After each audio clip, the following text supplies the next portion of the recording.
आज एक फार लंबित 17 वर्षाचा प्रकरणामध्ये निर्णय आलेला आहे.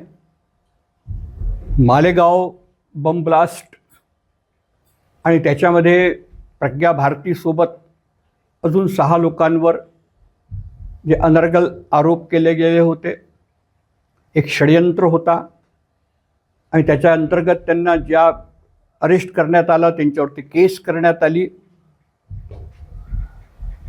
आज त्याचा निर्णय माननीय न्यायालयाने केलेला आहे आणि सर्व 7 आरोपी निर्दोष बरी करण्यात आलेले आहेत.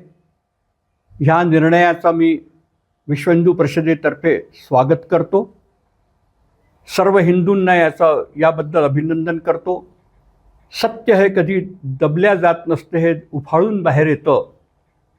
एक षडयंत्र रचला गेला होता. तत्कालीन गृहमंत्री आदरणीय सुशीलकुमारजी शिंदे यांनी लोकसभेमध्ये भगवा आतंकवाद असा एक शब्द प्रयोग केला होता. तो पण माननीय न्यायालयाने निरस्त केला आहे.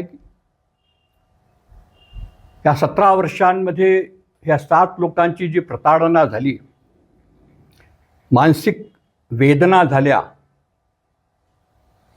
आणि जेलमध्ये असताना त्यांच्यासोबत ज्या प्रकारचे व्यवहार झाले आपण सगळ्यांनी पाहिलेले आहेत, ऐकलेले आहेत आणि आपणच सर्वांनी दाखवलेले आहेत. त्या याच्यातून सगळे जे बाहेर निघाले आहेत, मानसिक प्रताडनेतून बाहेर निघाले आहेत. ह्या प्रकारचा षडयंत्र भविष्यामध्ये कोणी करू नये याची खात्री व्हायला पाहिजे. हे जर बरी झाले आहेत तर मग ज्यांनी षडयंत्र केला, ज्यांनी हे बमब्लास्ट घडवून आणला, ते कुठे आहेत? त्यांना पाहिलं पाहिजे, त्यांना तलाश केली पाहिजे, त्यांना समोर आणलं पाहिजे आणि त्यांना न्यायालयामधून सजा झाली पाहिजे.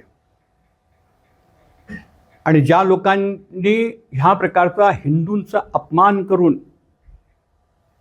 हिंदू आतंकवाद शब्द गढून हिंदूंचा जो अपमान केला आहे, त्या सर्व लोकांनी या देशाची आणि सर्व हिंदू समाजाची माफी मागावी. धन्यवाद. गोविंदजी, तुम्ही बोललात की हे लोक निर्दोष झाले, मग नेमके या घटनेचा कोण आरोपी असायला पाहिजे? त्यांना तुम्ही शिक्षेची मागणी करता. तुमच्या दृष्टीनं ते कोण आरोपी असेल ज्यांनी हे तो जांच का विषय है. जांच करें, जो जांच करेगी सरकार है, जांच की यंत्रणा है, वो करे जांच. तुम्ही सरकारला तसं निवेदन करणार आहे का की या सगळ्या प्रकारात? नहीं, अब तक मला की गरज वाटत नहीं. क्या लगता है राजनीति के चलते भगवा आतंकवाद का ऐसा नाम दिया गया था? निश्चित रूप से भाई, राजनीतिक रूप से ही तो भगवा आतंकवाद सिद्ध किया ना. इसकी जरूरत क्या थी? आज तक तो किसी ने भगवा आतंकवाद कहा नहीं. तुष्टिकरण की नीति के अंतर्गत हुआ. यदि जांच सही होती तो क्या लग रहा है आपको कि आरोपियों तक पहुंच पाते? तो ये तो षड्यंत्र के तहत इनको फंसाया है ना. जांच ही कहाँ, षड्यंत्र के तहत फंसाया है इनको. कर्नल पुरोहित को जिस तरीके से टॉर्चर किया गया, उनको सर्विस से निलंबित किया गया, क्या लग रहा है आपको? मैंने वही तो कहा ना कि मानसिक प्रताड़नाएं जो हुई है, चाहे साध्वी हो, चाहे कर्नल हो, चाहे अन्य लोग हों, इनकी जो मानसिक प्रताड़नाएं हुई है, ये तो एक षड्यंत्र के अंतर्गत हुई ना. कौन जवाबदार है इसके लिए? तो जो जवाबदार है उन्होंने इस देश से माफ़ी मांगना चाहिए और उनके खिलाफ कार्रवाई भी होनी चाहिए. ये तो लोकसभेचं स्टेटमेंट आहे, रेकॉर्डेड स्टेटमेंट आहे. आता मी म्हणतोय की त्यांनी माफी मागावी, कारण ते सिद्ध झालं की तुम्ही खोटं बोलले होते. क्या हिंदू आतंकवाद का आरोप कांग्रेस और राजनीति से प्रेरित था या फिर क्या जानबूझकर हिंदुओं को? मैंने जवाब दिया है ना उसका, मैंने जवाब दिया है उसका. ये शिंदे जी का खुद का स्टेटमेंट था कि आपको लग रहा है कि कांग्रेस हाईकमान, जिसमें राहुल गांधी, सोनिया गांधी, इनके दबाव में दिया गया, सेफ्रम टेररिज्म की बात की गई, क्या लग रहा है आपको? क्या इन लोग के किस तरीके से देख? ये तो शिंदे जी बता सकते हैं.